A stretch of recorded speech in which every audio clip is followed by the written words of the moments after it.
Bajunya kekecilan, Mak. Udah kecil baju. Nah, yang bikin tuh siapa? Aku. Kamu yang bikin? Iya. Lah kamu yang Ini bikin. 2 tahun yang lalu.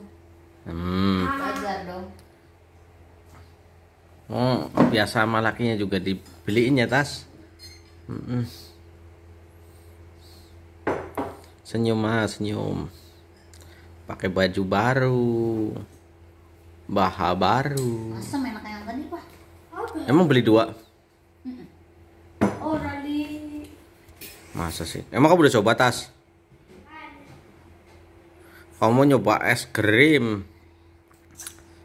Mama buka baju di kamar. Papanya ada di belakangnya, tidak lihat.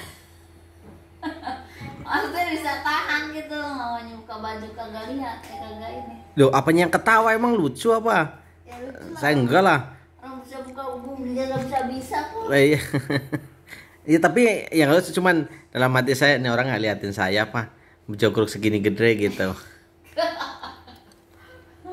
Kan intinya masuk kamar, buka baju gitu, ganti panas banget. Cukup menarik momen. Oh iya, goyang-goyang seneng deh. Ketawa tuh perempuan seneng.